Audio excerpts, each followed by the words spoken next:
Salut à tous et bienvenue dans notre épisode 3 de notre série Bash Scripting. Et aujourd'hui, nous allons étudier le if statement à travers quelques projets, notamment un où nous allons installer différents packages, notamment Docker pour le premier. Et ensuite, nous allons exercer le if statement avec un script pour travailler sur la majorité des personnes. Et le dernier script sera en fait pour checker si un fichier existe ou un dossier existe dans un chemin d'accès ou bien dans un directory. Sans plus tarder, allons-y. C'est vraiment intéressant. Regardez surtout jusqu'à la fin et je suis sûr que vous allez adorer. Avant ça, une fois de plus, je vais vous inviter à vous abonner, à laisser un pouce bleu et surtout prenez la peine de regarder les 2 épisodes précédents que nous avons déjà partagé concernant le Bash Scripting et également toutes ces merveilleuses vidéos autour de l'intelligence artificielle qui pourront également vous aider dans votre carrière de codeur, vu qu'aujourd'hui, avec l'intelligence artificielle, vous serez désormais capable de réaliser des projets avec une rapidité à nul autre par le passé. Je vous invite à regarder toutes ces autres vidéos autour de l'intelligence artificielle et de vous abonner à cette chaîne. Let's go. Donc nous allons commencer par écrire le script pour installer Docker sur CentOS 7.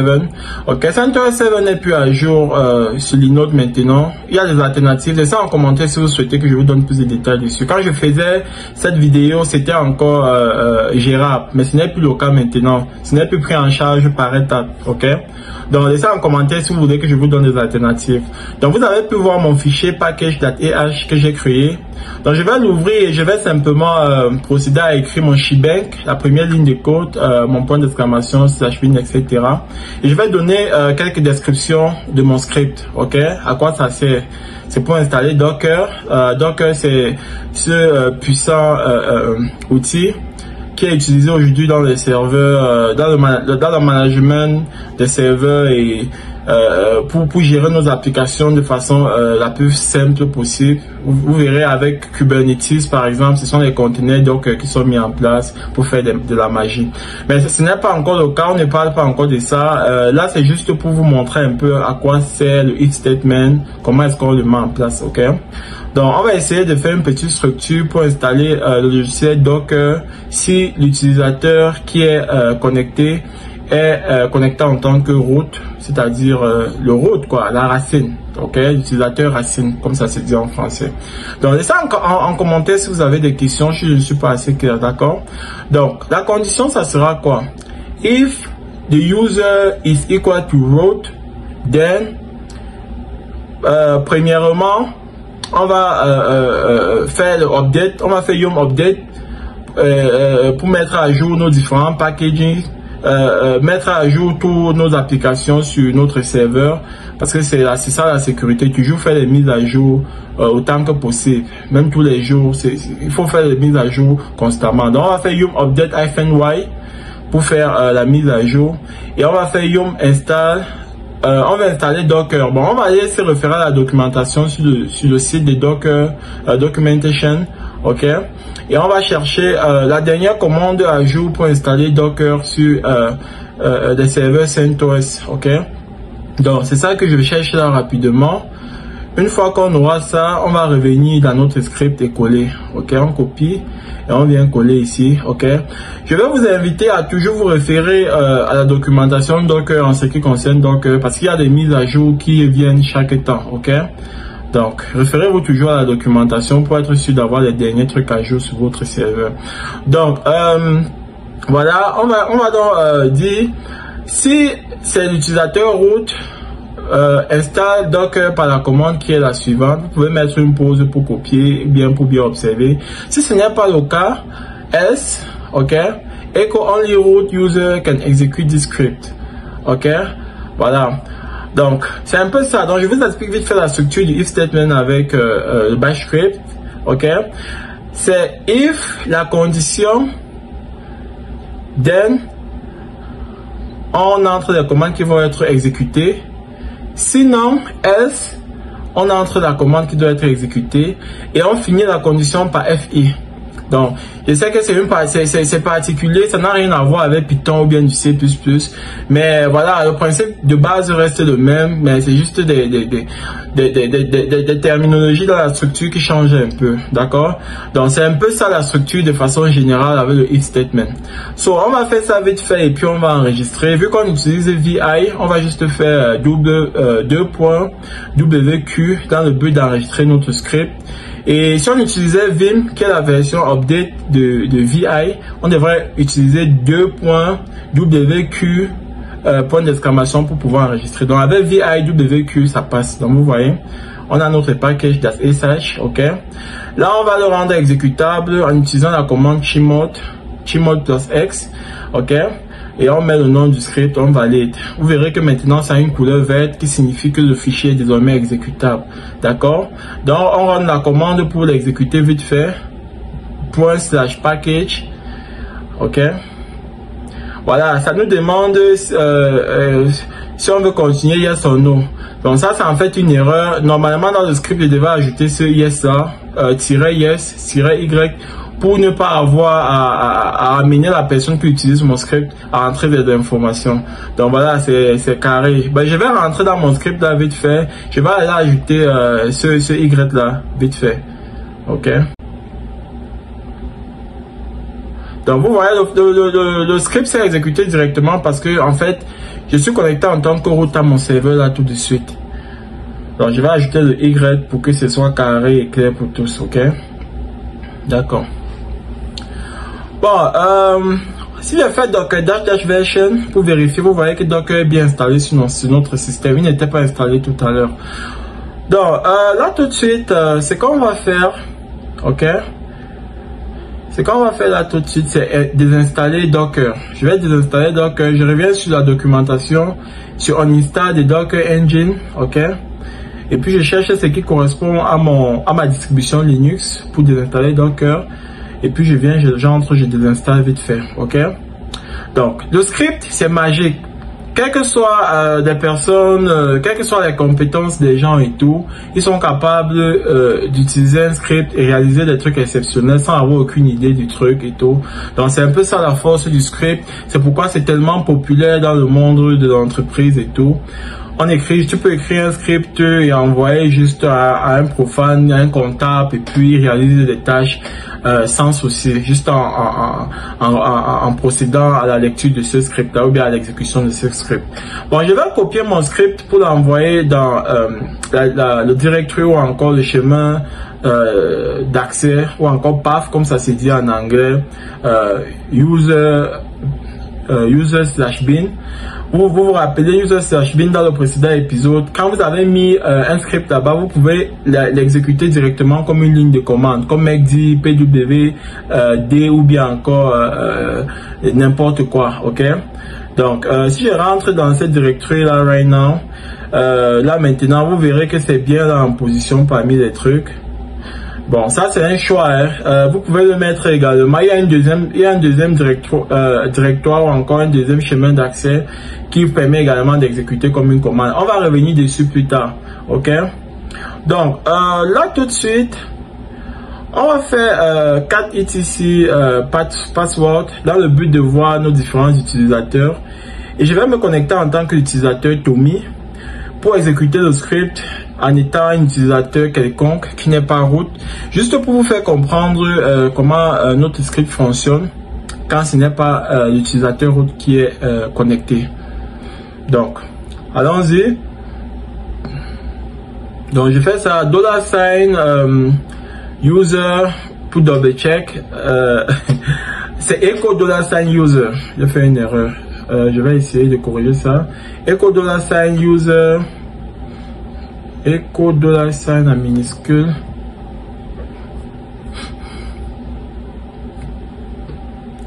Ok. C'est Tommy. C'est bien Tommy qui est connecté là présentement au serveur. Ok. L'utilisateur quelconque. Ce n'est pas root, ce n'est pas l'utilisateur racine. D'accord. Donc là, on va exécuter notre script. Ok. Bon, je vais l'exécuter normalement, hein. Il n'y a pas de souci. Vu que je l'ai déjà mis dans user bin, dans le directoire user bin, je vais l'exécuter avec n'importe quel utilisateur, n'importe comment, et puis ça va procéder. Vous voyez? You need to be root to perform this command. We trust you have the user directory from the local system, blah blah blah blah blah. Donc, comme vous voyez, you need to be root to perform this command. C'est exactement ce que j'avais défini dans mon script, n'est-ce pas? Donc, pour pouvoir être capable d'exécuter, il va falloir que je me connecte en tant que root pour pouvoir l'exécuter. Donc, vous comprenez un peu à quoi sert le if statement dans ce cas. Ok, on va passer au prochain cas. Ok, ça c'est un script pour étudier la majorité, pour voir si quelqu'un est majeur ou pas en fonction des informations qui sont entrées. D'accord? Donc, ça c'est encore des scripts un peu basiques. On ira avec des trucs un peu plus percutants. Ok, prenez votre mal en patience. J'essaie de routiner un peu ceux qui débutent. Ok, donc guess my age, c'est la description du script, c'est-à-dire imagine mon âge. Dans les variables, je donne my age, ok, 20. Et puis dans la condition if, je dis si mon âge n'est pas égal à 25, then echo you got it, ok, else echo your answer is false. Je sais que c'est un script qui n'a pas trop de sens. Prenez ça comme ça. Des vrais scripts arrivent en avant, ok. C'est juste de comprendre le principe du if statement. Vous voyez, quand je run le script, your answer is false. Pourquoi? Parce que ma age ici en haut, c'est 20 dans le script. D'accord? On va prendre un autre exemple. On va essayer de changer un peu ça. Donc, le but c'est de comprendre comment le if statement fonctionne avec avec du bash scripting, avec les serveurs Linux et tout ça, ok. Donc, on change un peu. State if your age, state if you are major or no, ok. Donc, je vais maintenant dire s'il est major ou pas, ok. Et je vais un peu changer les conditions. Je vais utiliser greater than, GT. Ok, je vais vous donner tous les détails sur comment accéder à toutes ces informations de comparaison et tout ça dans quelques secondes. Ok, et si vous avez des questions, laissez-les en commentaire. Donc, if my age is not greater than 18, then echo you are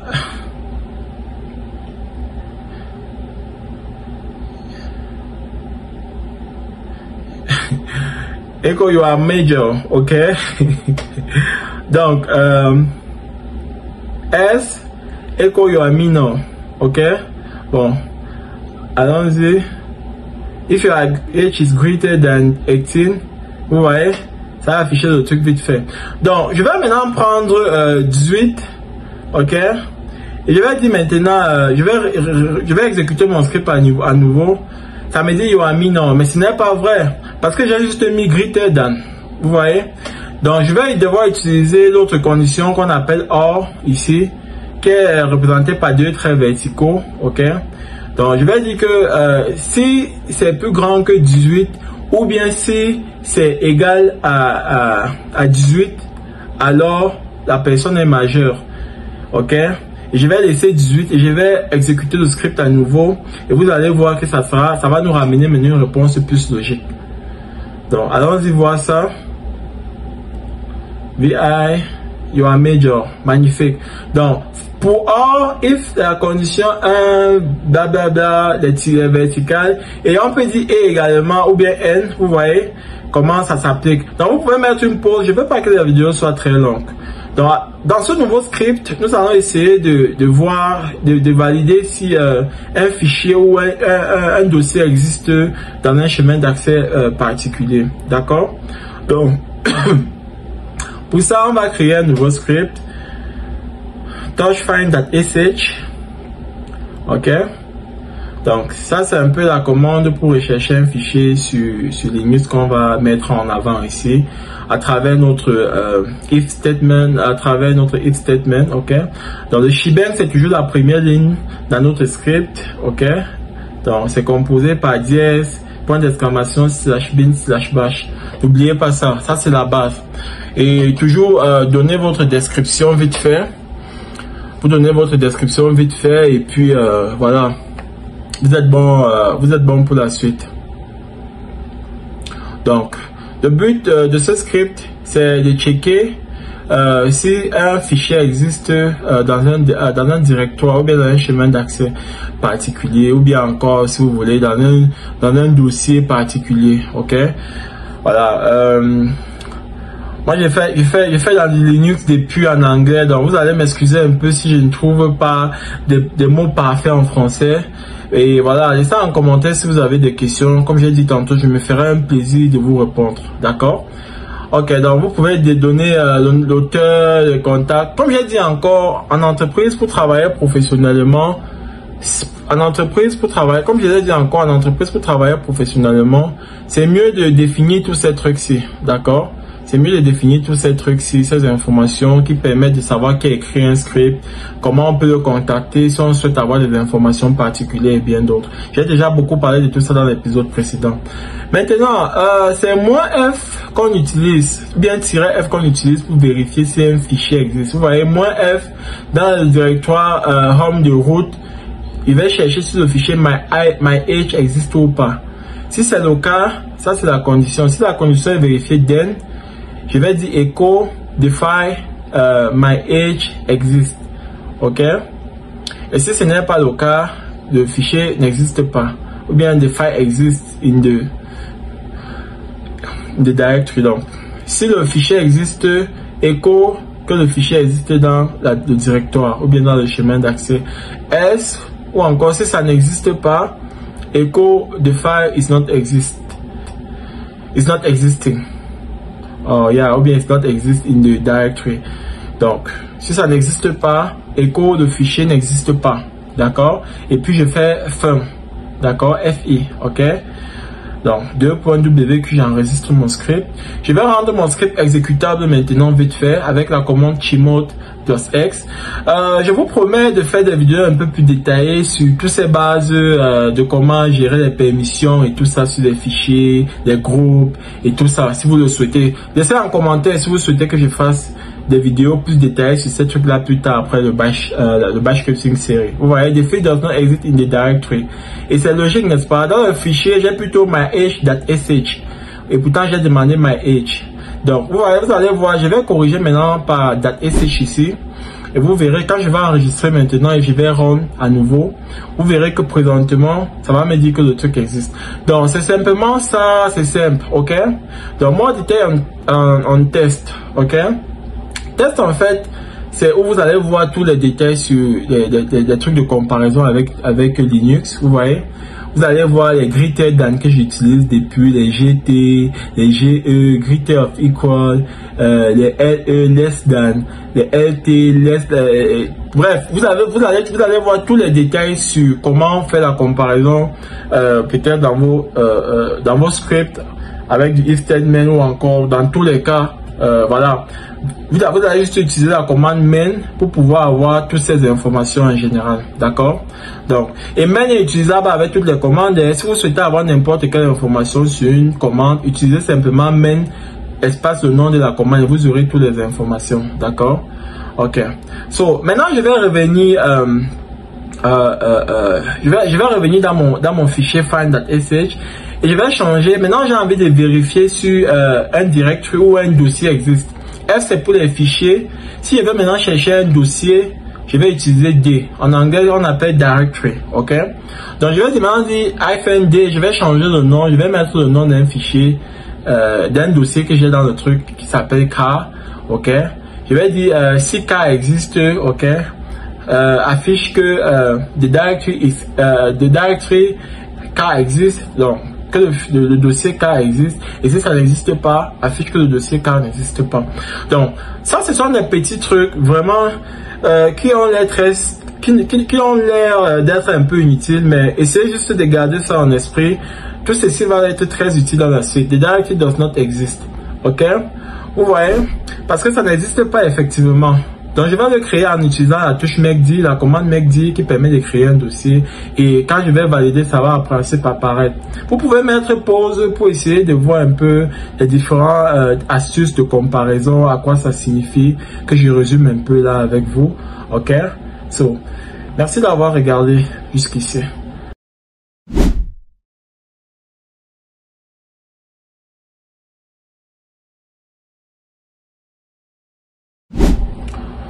Merci d'avoir regardé jusqu'à la fin. Abonnez-vous et laissez un pouce bleu une fois de plus pour ne pas manquer notre prochain épisode sur le bash scripting et toute cette merveilleuse vidéo autour de l'intelligence artificielle que nous partageons chaque jour sur cette chaîne. À très bientôt, ciao.